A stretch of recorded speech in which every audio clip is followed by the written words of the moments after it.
दो प्रकार के एनगल्फिंग पैटर्न होते हैं, bullish engulfing and bearish engulfing.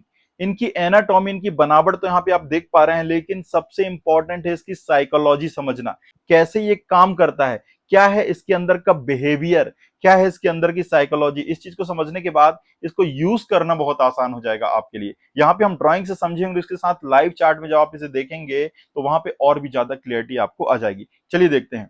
मान लीजिए यहाँ पे कोई मार्केट है और इस तरीके से यहाँ पे एक डाउन ट्रेंड चल रहा है, जहां पे मार्केट टॉप से यहां तक आ जाता है और यहां आने के बाद एक रेड कैंडल यहाँ पे फॉर्म होती है। कैंडल के साथ ही मार्केट नीचे आ रहा है, लेकिन फाइनली इस सपोर्ट के पास हम यहाँ पे कैंडल के माध्यम से समझेंगे, यहाँ पे इस तरीके से ये कैंडल यहाँ पे बनती है लगातार नीचे आने के बाद। तो मार्केट नीचे क्यों आ रहा था, सबसे पहली चीज को समझिए।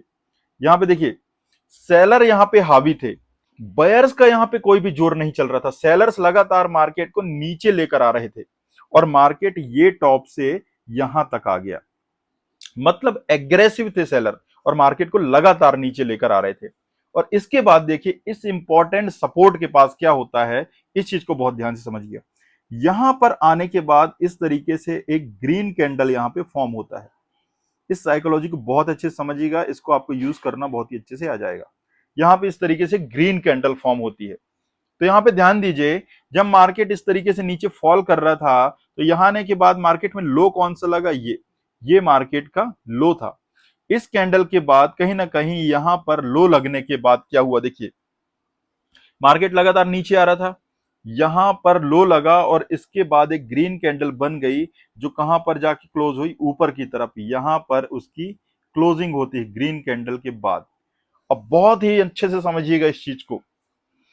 ऐसा क्या था कि मार्केट लगातार गिर रहा था, जो बेयर्स थे वो मार्केट को नीचे लेकर आ रहे थे, मतलब कहीं ना कहीं यहाँ जो बायर्स थे, जो बुल्स थे, मार्केट में पोजीशन नहीं बनाना चाह रहे थे, क्योंकि एक नेगेटिव सेंटीमेंट था मार्केट का। लेकिन इस पॉइंट ऑफ टाइम पे ऐसा क्या हुआ कि इस रेड कैंडल बनने के बाद, इस लो के बाद मार्केट में एक ऐसी ग्रीन कैंडल फॉर्म हुई जो इस प्रीवियस कैंडल के ऊपर जाकर क्लोज हुई। और इस ग्रीन कैंडल को आप ध्यान से देखिए, इसने क्या किया, इस प्रीवियस रेड कैंडल को पूरी तरीके से एनगल्फ कर लिया है। और एनगल्फिंग का मतलब होता है निगल लेना, खा लेना। और इस प्रकार देखिए यहां पे एक एनगल्फिंग पैटर्न बनता है जो कहलाता है बुलिश एनगल्फिंग, क्योंकि बेरिश ट्रेंड चल रहा था और लास्ट बेरिश कैंडल को एक ग्रीन कैंडल ने निगल लिया है, उसको ओवरटेक कर लिया है। तो यहां पे ऐसा क्या हुआ है कि जब इतनी जोर शोर से बियर्स यहां पे ताकत लगा रहे थे, मार्केट को नीचे तक लेकर आए, और इस लो के बाद मार्केट फाइनली एक ग्रीन कैंडल बनाता है और प्रीवियस कैंडल के ऊपर जाके बंद होता है। यहां कहीं इस कैंडल की क्लोजिंग होती है। तो इसको ध्यान से समझिएगा, यहां पर इस पॉइंट ऑफ टाइम पर बेयर्स ने अपना पावर लूज कर दिया। मतलब जो बेयर्स थे, जो बेयर्स पार्टिसिपेंट थे, उनको अब कहीं ना कहीं लगने लगा है कि मार्केट इससे नीचे नहीं जाएगा। तो उन्होंने क्या किया, यहां पर आने के बाद उन्होंने प्रॉफिट बुकिंग की। अब ये शॉर्ट साइड में थे, शॉर्ट पोजीशन में थे। जब ये प्रॉफिट बुकिंग करेंगे तो क्या करेंगे, उसको कवर अप करने के लिए लॉन्ग पोजीशन लेंगे, अपने शॉर्ट पोजीशन को कवर करने के लिए बाइंग पोजीशन लेना पड़ेगा, तब तो शॉर्ट न्यूट्रल होगा और स्क्वायर अप होगा। तो जो बेयर्स थे उन्होंने भी यहाँ पे बाइंग पोजीशन बनाई, और उसके साथ साथ नए पार्टिसिपेंट्स ने यहां पर एक अच्छा सपोर्ट देखा और इन्होंने क्या किया, यहां पर इन्होंने लॉन्ग पोजीशन बनाना चालू कर दी। तो कहीं ना कहीं मार्केट इस लो के बाद से और नीचे नहीं गया और यहां पर एक ग्रीन कैंडल बनी और प्रीवियस कैंडल के ऊपर जाके क्लोजिंग हुई और पूरे प्रीवियस कैंडल को इसने कवर कर लिया है।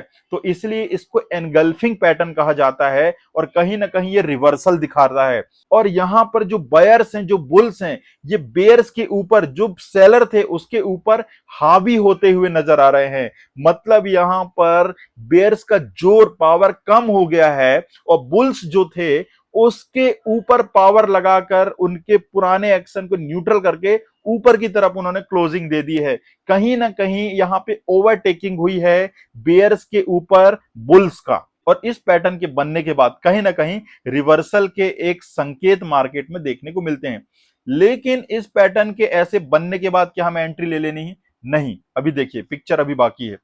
यहां पर जब ये पैटर्न आपको बनते नजर आएगा तो अब आपको ये समझ में आ रहा है कि बेयर्स का जोर यहां पे नहीं चल रहा है, अब यहां पे बायर्स जो हैं, बुल्स जो हैं हावी होते हुए नजर आ रहे हैं। मतलब आप क्या करेंगे, आप अगर बुल साइड में है, आप अगर यहाँ पे लॉन्ग पोजीशन बनाना चाहते हैं तो अब आप फेटा कस के बैठ जाएंगे कि हाँ भाई, यहां पे संकेत नजर आ रहे हैं हमारे साइड में मार्केट के जाने के। तो आपको क्या करना है, जैसे ही यहां पे घंटी बजी, ये पैटर्न आपको मिला, अब आपको रेडी रहना है, बिल्कुल तैयार होके कि अगर मुझे इसका कंफर्मेशन मिलता है तो मैं यहां पे पोजीशन बना लूंगा। अब यहां पे एंट्री कैसे होगी समझ लीजिए। देखिए यहां पर मान लीजिए इसके ऊपर एक और ग्रीन कैंडल इस तरीके से फॉर्म होता है, तो इसकी बिहेवियर को आप समझिए। यहां पर क्या हुआ, ये प्रीवियस कैंडल का हाई था इस ग्रीन कैंडल का, और इस हाई के ऊपर जैसे ही कोई नया कैंडल जाता है, एक ग्रीन कैंडल जाता है, तो कहीं ना कहीं ये कंफर्म होता है कि बुल्स जो यहां पे पावर लगा रहे थे वो एक्चुअल में जेन्युइन पावर है, और कहीं ना कहीं मार्केट अब और भी ऊपर जाने के लिए कोशिश कर रहा है, मार्केट ऊपर बढ़ रहा है। मतलब बेयर्स ने अब यहां पे पावर लगाना ही छोड़ दिया। अगर बेयर्स का पावर अभी भी मौजूद होता तो वो क्या करते, जैसे ये रेड कैंडल बनती, इसके बाद बेयर्स अगर फिर से पावर लगाते तो कहीं ना कहीं इस तरीके से एक और रेड कैंडल आनी चाहिए थी, जो कि मार्केट को थोड़े से बाउंस के बाद फिर से नीचे लेके जाती, लेकिन ऐसा नहीं हुआ। यहां पर क्या हुआ, एक ग्रीन कैंडल फॉर्म हुआ और प्रीवियस क्लोजिंग के और ऊपर जाके मार्केट क्लोज होने की कोशिश कर रहा है। इस कंडीशन में आपको इस हाई के टूटने के बाद, प्रीवियस कैंडल के हाई के टूटने के बाद इस कैंडल में, नेक्स्ट ग्रीन कैंडल में आपको एंट्री बनानी है। और इस कंडीशन में आपका स्टॉप लॉस क्या होगा, देखिए सबसे इंपॉर्टेंट है स्टॉप लॉस। ये जो लो था इस पूरे सेटअप का, ये जो लो था ये आपका स्टॉप लॉस होगा। अब स्टॉप लॉस की साइकोलॉजी समझिए। मार्केट जब लगातार फॉल कर रहा था तो मार्केट ने लो क्या लगाया, ये वाला जो पॉइंट था ये मार्केट का लो था, मतलब इसके नीचे मार्केट गया ही नहीं। जैसे ही मार्केट यहां पर आया, अपने इस लो पॉइंट पर आया, लगातार बुल्स ने अपनी चढ़ाई यहां पे चालू कर दी बियर्स के ऊपर, और कहीं ना कहीं ओवरटेक करके ऊपर जाके इन्होंने क्लोजिंग की है। मतलब यहां पे बिल्कुल नजर गड़ाए हुए बैठे हुए थे इस लो के पास बुल्स, कि जैसे ही मार्केट यहां पे आएगा हम यहां पे बाइंग करेंगे, और यहां पर घबरा कर बेयर्स ने अपनी पोजीशन स्क्वायर ऑफ कर दी। देखिए इंपॉर्टेंट क्या है, बुल्स का एंट्री बनाना इंपॉर्टेंट नहीं है, बेयर्स का घबरा जाना इंपॉर्टेंट है। अगर कोई सामने वाली सेना किसी पॉइंट पर अपने सामने वाले सेना से घबरा कर हथियार डाल दे, फिर अपोजिट सेना की जीत वहां पे पक्की है, क्योंकि ये तो अपना पावर अब दिखाना चालू करेंगे और वो ऑलरेडी अपना पावर लूज करते हुए नजर आ रहे हैं। तो यहां पर यही हुआ है, इस लो के बाद मार्केट इसके नीचे गया ही नहीं, और बल्कि यहां पे ग्रीन कैंडल फॉर्म हुई है जो कि प्रीवियस कैंडल को पूरी तरीके से इसने एनगल्फ कर लिया है। तो कहीं ना कहीं यहां पर बहुत ही पावरफुल बाइंग अपॉर्चुनिटी है, कहीं ना कहीं यहां पे बहुत ही मात्रा में बुल्स बैठे हुए हैं, बायर्स बैठे हुए हैं, और ये मार्केट को इसके नीचे नहीं जाने देंगे। ये हमारी साइकोलॉजी है, इसके कारण इसके नीचे हम स्टॉप लॉस रखेंगे। लेकिन किसी कारणवश अगर मार्केट इसके नीचे जाता है, यहां कहीं अगर एक रेड कैंडल आती है, तो फिर हमें स्टॉप लॉस लेकर बाहर होना है, क्योंकि फिर कहीं ना कहीं ये जो एक्शन आया था ये फेक है, मार्केट अब और भी नीचे जा सकता है, इसलिए हमारे स्टॉप लॉस क्लियर होना चाहिए। तो ये हो गई स्टॉप लॉस की साइकोलॉजी। स्टॉप लॉस कॉन्सेप्ट के अकॉर्डिंग इसके नीचे मार्केट नहीं जाना चाहिए, इसके नीचे जाएगा तो हमें पोजीशन से बाहर होना है। और जैसे ही ये लॉन्ग रन ऊपर की तरफ चालू होता है, हमने यहाँ पे एंट्री बनाई है, अब हम इसे कैरी करते हुए नेक्स्ट इंपॉर्टेंट सपोर्ट तक लेके जाएंगे, और इस तरीके से बुलिश एनगल्फिंग पैटर्न हमें लॉन्ग साइड में एंट्री देता है। और इस प्रकार से इसमें आपको एंट्री बनाना है और इस प्रकार से आपको यहाँ पे स्टॉप लॉस डिफाइन करना है। उम्मीद है आपको समझ में आ गया होगा।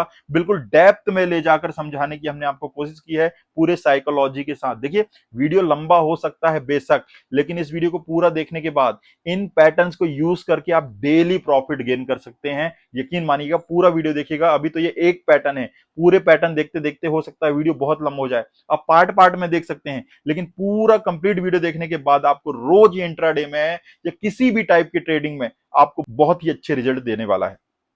तो चलिए अब थोड़ा सा आपको बेरिश एनगल्फिंग के बारे में बता देते हैं। आपको कहीं ना कहीं समझ में तो ये आ गया होगा। बेरिश एनगल्फिंग कुछ नहीं, इसी का अपोजिट है, जहां पे मार्केट नीचे से अगर इस तरीके से ऊपर आ रहा हो, इस तरीके से लॉन्ग साइड में मार्केट हो, और यहाँ पर टॉप में कहीं ना कहीं इस तरीके से एक ग्रीन कैंडल यहाँ पे फॉर्म हो रही है लॉन्ग साइड के मार्केट में, और कहीं ना कहीं यहाँ पे मार्केट में ये एक टॉप बन जाता है, ये मार्केट का एक हाई है। और यहां पर इसके बाद क्या होता है, एक रेड कैंडल इस तरीके से बन जाती है, जिसका यहाँ पे इस तरीके से विक है, या इस तरीके से कि रेड कैंडल टॉप में बनती हुई नजर आती है। तो साइकोलॉजी एग्जैक्टली सेम है, अंतर केवल पोजीशन का है। जो बुलिश एनगल्फिंग था वो बॉटम में सपोर्ट के पास यहां कहीं बनती नजर आ रहा था, लेकिन जो बेयरिश एनगल्फिंग है वो मार्केट में टॉप में रेजिस्टेंस के पास आपको मिलेगा। तो यहां पर इसकी साइकोलॉजी एग्जैक्टली सेम है। इस बेयरिश कैंडल बनने के बाद जब इसका लो टूटेगा, अगला यहां पे रेड कैंडल बनेगा, इस लो के नीचे आपको एंट्री बनानी है और ये जो टॉप था, हाई था, इसके ऊपर आपको अपना एसएल रखना है। एग्जैक्टली सेम साइकोलॉजी है। अगर फिर भी आपको कोई डाउट है तो उसे आप कमेंट में पूछ लीजिएगा। इसे अननेसेसरी यहाँ पे दोहराना कहीं ना कहीं टाइम की बर्बादी।